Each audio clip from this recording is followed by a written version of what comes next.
Hi everyone, this is Norman Kochnick here from Eyes on Cricket with Norman Kochnick. We wouldn't mind a bit of light actually. We'll get a bit of light on this because we're as dark as anything here. And I'll just do that. How are we all, guys? We're actually at an incredible location. I have an amazing mate of mine who you know from very well.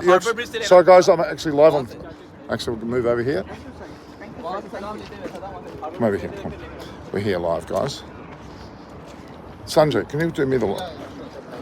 Just going to get you to do the... Hi, guys. Can someone just quickly put the light on? I'll do. Don't worry. I haven't even introduced you yet. We're live, so it'll take some time for this. Okay, that's beautiful. 10... Shouldn't be saying that too late. 0664.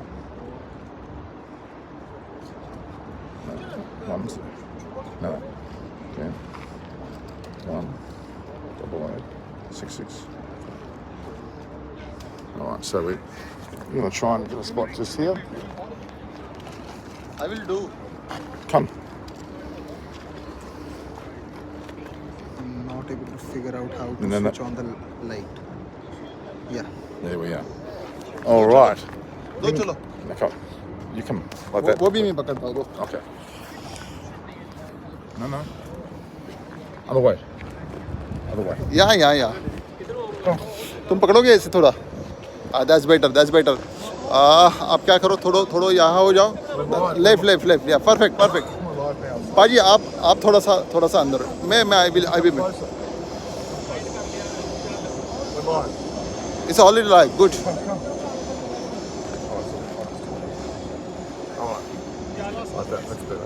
How are we all? We finally got here started. We're live. I'm Norman Kochnick, Eyes on Cricket with Norman Kochnick. Got an esteemed guest here, GURKIRAT SinghSingh Gill. He has been on my show hundreds of times, but now we're doing it for the first time live, together, in person. I get to look at him. He looks even younger in real life than he does on video. He looks much younger. On video he looks distinguished, but in real life he looks sprightly and young as opposed to me. So, how are you? I'm good. I'm supposed to look younger than you. You are twice my age. Let's not go there. That's going to make a difference. But yeah, my first time in Sydney today, and just landed in today morning, and absolutely loving the weather. Really, looking forward to a great game tomorrow. And not just India game, but the game before that as well. We saw one upset today with Ireland beating England. So hopefully, there's another upset in store. Not in the India game though. Probably in the South Africa-Bangladesh game, because if that happens, then not only Indian fans, I think even Pakistani fans would be quite happy, because that clears up the way for their qualification. So yeah, really loving the vibe over here, and hopefully I enjoy my time over here, not just in Sydney but in Australia. I'll make sure he enjoys his time. I'm going to set him up with so many things to do. But more importantly, you talked about upsets. If India get beaten by the Netherlands tomorrow, that'll be the biggest upset of the century. If that happens, there are going to be calls for Rohit Sharma's head. People are going to ask for him to be giving up the captaincy, but I don't think it is going to happen, because I believe India have far too much quality.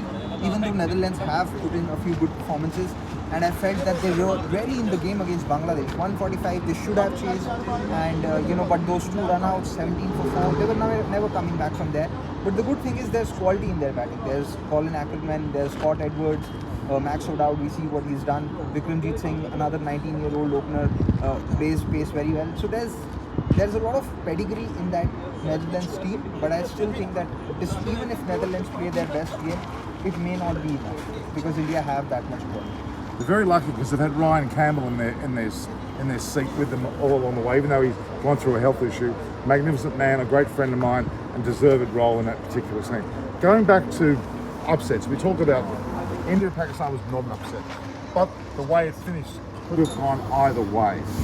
It was a great game. I still can't believe that from 48 runs in 3 overs that India managed to win that game, and it is just surreal.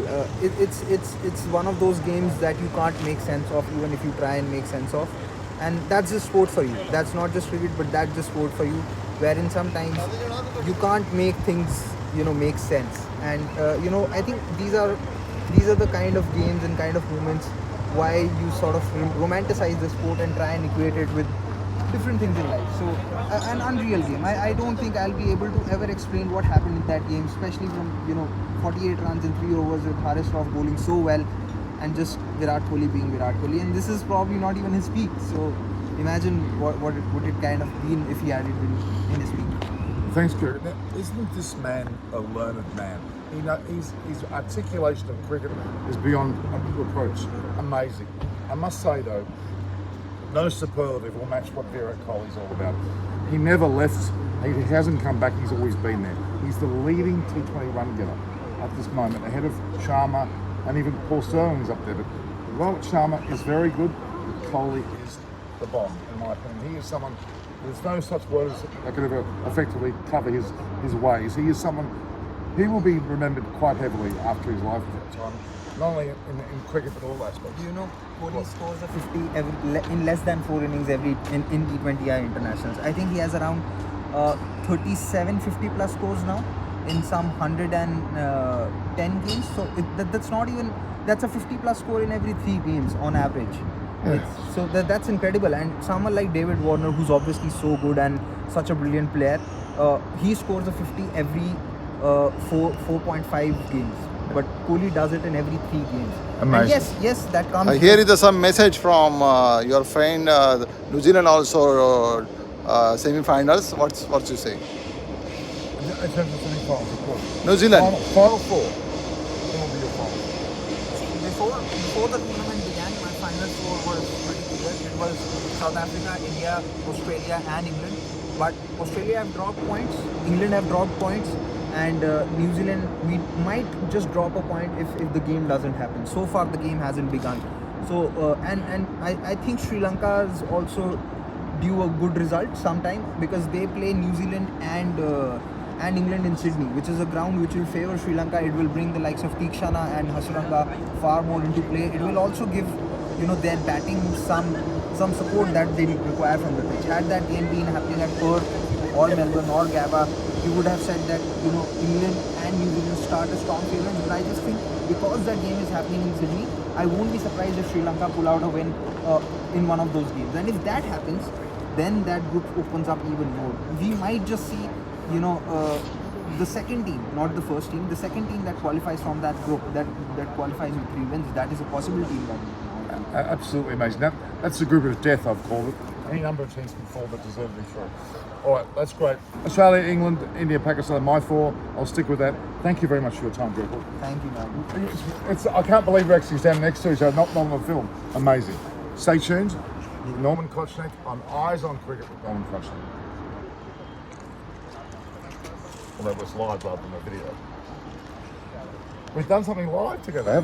We have done many live, but not live. Not in person.